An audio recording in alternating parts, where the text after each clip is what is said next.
Welcome, SoccerBeat lovers, SoccerBeat family.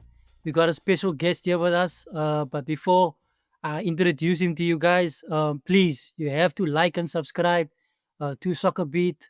I believe there is a huge prize coming for when we hit the 100K. So please like, subscribe, comment, tell us who your favorite host is. Tell us what your favorite moment on SoccerBeat was. Our guest, the African champion, best player at the under 20 AFCON. He skipped the PSL to go straight to England. He said, "No, I don't have time for this. I'm going to England first. I'll come back later when I feel like it." um, he's won the DSTV Dusky Challenge. He was player of the tournament at the DSTV Dusky Challenge. He won the DSTV Dusky Challenge twice, I believe. Premier League Next Gen Cup, he's won that as well. I don't know what else he still has to win, but he's now in England. We have Tylon Smith with us, guys. Welcome, Tylon. Thank you so much. Thank you so much. Yeah, Thailand. So we'll get into it. Like one of the first questions that came through from our subscribers. They asked us, "Look, Thailand is going to QPR, but did Kaizer Chiefs at least put their name there to ask the agent? Can he come to us, please? Let us know, Thailand. Let us know. Give us the tea." That's a difficult one, but like to be honest, all I had in my mind was to go overseas. I didn't even consider staying in SA. So when the opportunity came up, I was happy to grab it. And growing up as a footballer, who did you support out of the big three? Sundowns, Sundowns. Sundowns. Tell us why Sundowns. Why Sundowns specifically?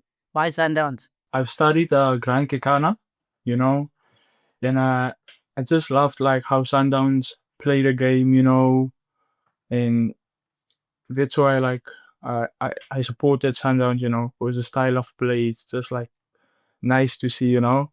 So it's enjoyable also. So yeah. And also, I think that maybe you just answered my next question. Also, so let's paint the scenario, right? So your agent comes to you, right? This is now before QPR even made their feelings available.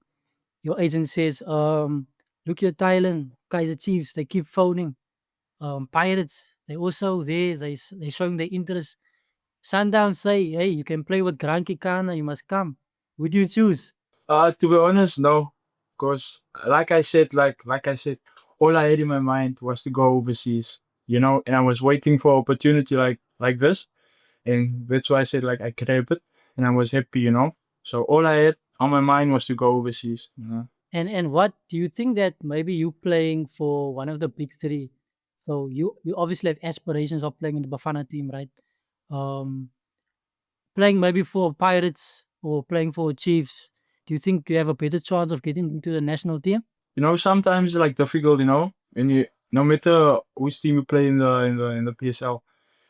Like sometimes it's difficult because like you must also remember there's still other defenders like regular starters. Like CBCDM, Gran Kekana, Desin Kezan and so. So I feel like now that Yeah. I'm here in England, I have like a bigger chance like to play in the Bafana. And also, like they did ask us because you played with Mbokazi at Pirates. Remember when you guys played in the Kusafa Cup? You guys won the Kusafa Cup. Tell us how is it to play with Mbokazi? What type of person is he? Tell us about him. Mbokazi. like like uh it's sometimes it's difficult to speak to Mbegazeli because why he don't like English, he don't like English. So it's difficult sometimes and it's also funny. But like to play with him is like it's nice, it's like nice, like he makes your job easier and like you don't have to worry, because let's say I miss a tackle, Mbogazi will clean it up for me. Like he always have my back. Mm. So to play with Brilliant. Mbogazi, it's a wow moment. Oh, nice, nice, nice. So you could have put things slow if Pirates had to call you and like Mbokazi is also there. He says, "Hey, Thailand, come play with me. How about Pirates, man?"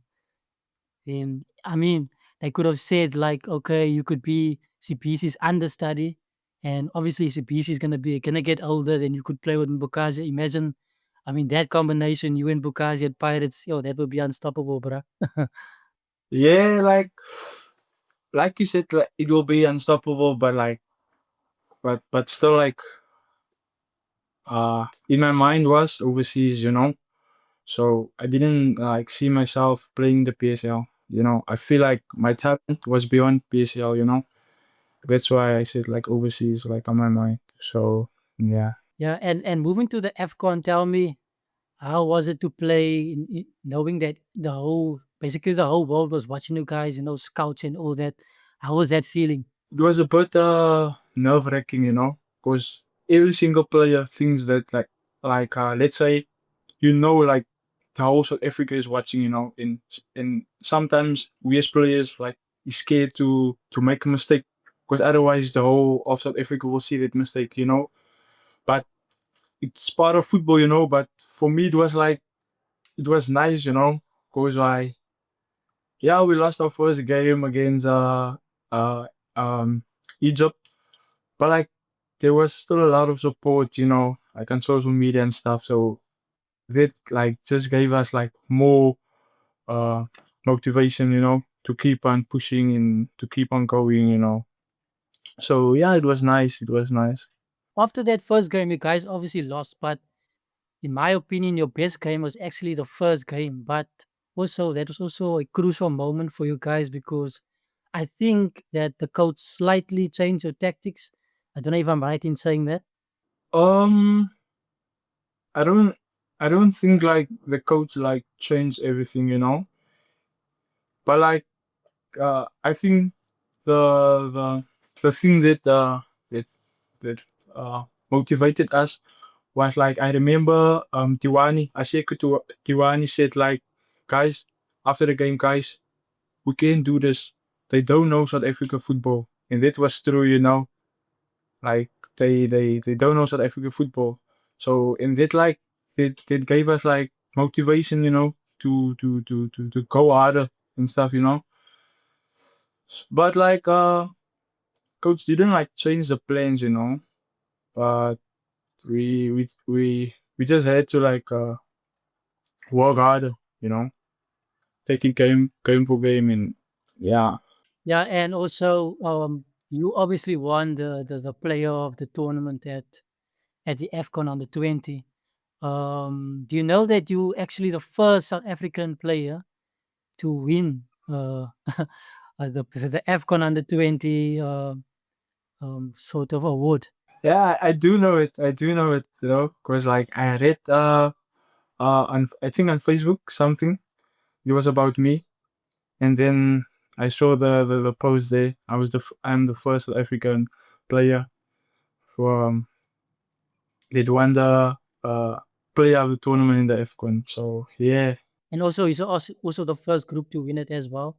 But if you think about like all the great players that we've had, like your Stephen Pinas, your Benny McCarthy's, your Quentin Fortunes, I mean, not none of them won, and you are the chosen one, basically. I I don't have much to say on that, but I just feel like that's God's gift to me, you know, because He knows like how I pushed since I was in the academy, you know, and He knows like how how how I was working for everything like this, you know. So I just feel like that's God's gift to me, you know. Yeah, I have a bit of a confession. Look, the first time I actually saw you playing, I don't know if you remember, you played in the Kaapstad Cup and you played at Athlon Stadium. I think you guys won that tournament. And when I saw you, I was like, okay, this is now a typical Stellenbosch player. Uh, he's tall, he's fast. And I thought like, nah, this prize is in the team because he's tall. No, he's just tall. They picked him for that. But now look where you are now, bruh. You had QPR. I mean, yeah. The I don't think that people realize how difficult it is for a player to go straight to England like that. I mean, it's a big achievement. I hope you know Yeah. that. Yeah, so like obviously it's a big achievement for me, you know, like I went to the academy, you know, played like cups and everything, I always like gave my 100, you know. So in like in between there was like a lot of sacrifices I had to face, you know. But once that was like off the field, you know. But like once I was on the pitch, nah, nothing could have stopped me, you know. My mind was just football, football, football, you know. And yeah, so yeah, and now I'm here. So it's a big achievement for me. Yeah. Yeah, and now you're there. Yeah. So now you're at QPR, and tell us how you settling in. How's things be for you so far? Everything is nice, you know. I'm settling in well, you know. Like the people make it more comfortable for me. They're very nice, you know. And like the players, the staff members, like I just feel like I just feel honored to be there, you know. Like I said, they're making it nice for me. But like off the pitch, I'm not settled in yet, you know, because I'm not familiar with the place, and I'm a bit nervous to go outside to the Yeah, mall or so, because I'm scared like I will get lost somewhere and stuff, you know. But I'll get used to it, I guess. Like I'll get used to it. But yeah, yeah. we all have to learn, you know. We just learn. Right, and also, yeah, and also, it's obviously a big adjustment for you. What has been the hardest thing for you to do, like being there? I know you said that you don't really miss home yet, but what's like being? What did you have to change about yourself while you're there at QPR? I think to take a responsibility for myself, you know, because you know, um, I'm not I'm not at home anymore, you know. Where let's say I need something, then obviously I'm gonna phone my mom or my dad to do this, to do that, to do this, to do that, you know. Like where I stayed, like at the facilities, it says there was a laundry, so when I had like uh dirty clothes, I would just take it to the laundry, you know. But here, like it's different now, you know. That's why I said I have to take responsibility, and that's cool, you know. And so I have to do things for myself now, you know, because there's no one for me, you know. And I feel like that's something good for me, you know. That will also help me, like going onto the pitch, you know, take responsibilities and stuff, you know. Okay, and so also you guys are going to the World Cup at Chile.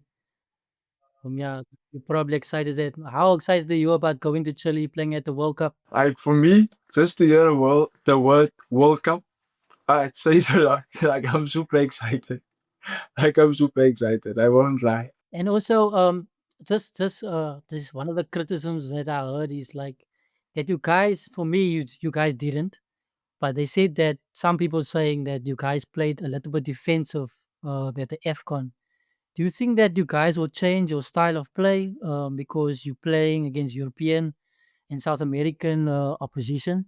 You know, like to be honest, like I feel like sometimes okay, there will be bad stuff that people says in things, you know, but Yes. like for us, it's to listen to your parents, you know. We have a coach there. You must follow the instructions of the coach, you know. Sometimes you just Or, have to follow mm, instructions of the coach because they know better, you know. And like mm. I feel like also coach also said like we have to like manage the game a bit, you know. So it's football, you know. Sometimes you will sit in a lower block. Sometimes you will defend, and sometimes you will attack and then defend again. So like it's football, you know. It's to manage the game, manage the time, you know. So I just feel like if coach gave instruction, we just have to like accept it and do as the coach said, you know. We just have to execute, you know.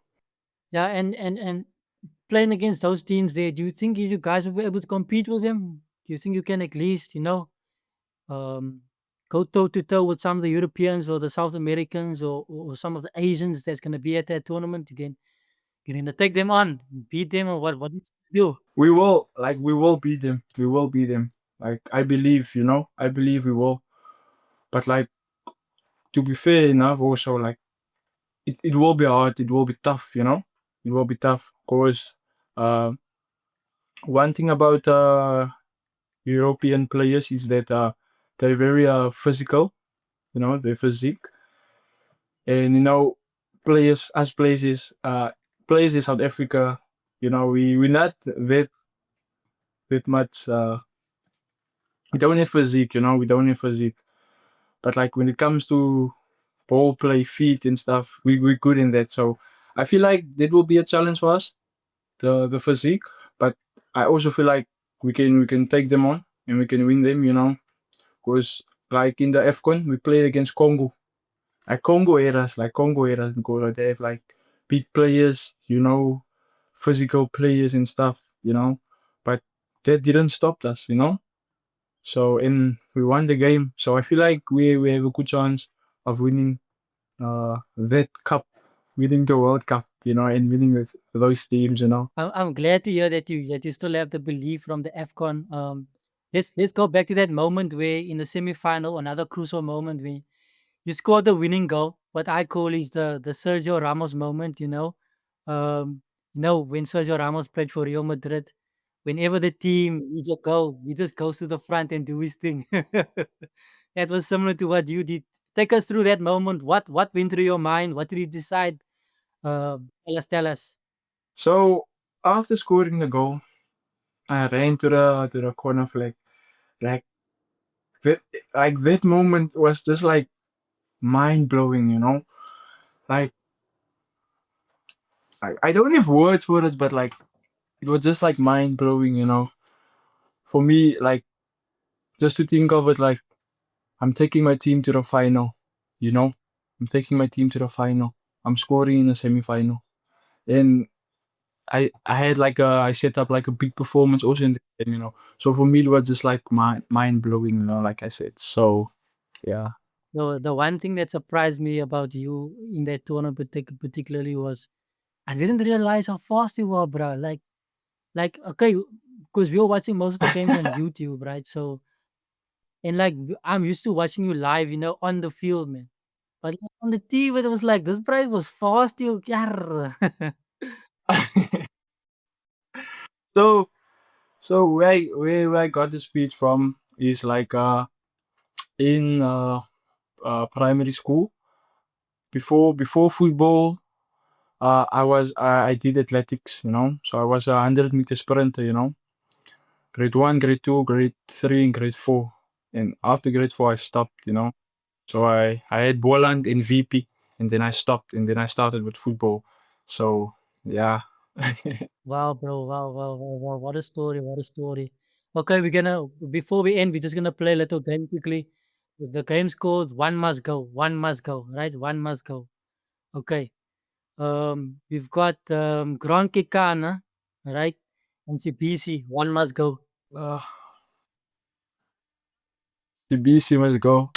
Okay, why must Grant Kekana stay? Because he's my idol. I just love watching him. I just love watching him plays and stuff. So yeah, I stick to Grant Kekana. Okay, and then you have to choose a partner, right, for next to you. So you in the team, one must go. Rushwan Dortley and TLB Mbokazi, would you choose? I love Ruswan so much. He's a good player, but Ruswan has to go. So I will choose the LB. Tell me why Mbokazi? Like I said, like he's I played Kosafa with him. And like we didn't concede any goals. Didn't concede any goals, and like he's aggressive and everything. So and he's not a lazy defender. Because I don't like lazy defenders. I don't like lazy defenders. Mm. But Mbokazi is just something else, man. He's special.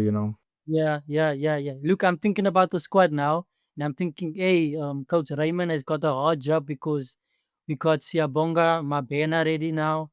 There's Luke Bartman.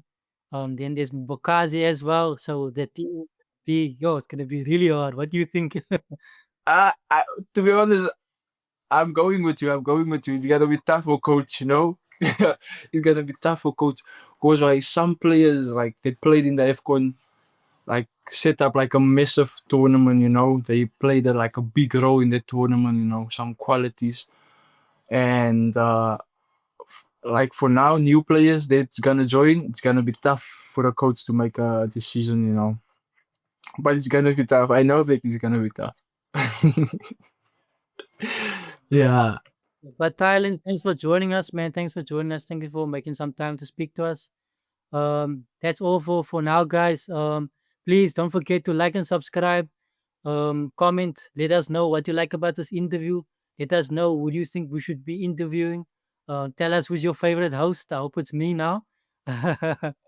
And yeah, don't forget to like, subscribe. The big prize is coming when we hit 100K. Thanks for tuning in. Thank you so much, Joshua. Thank you for your time. I appreciate it. Eh?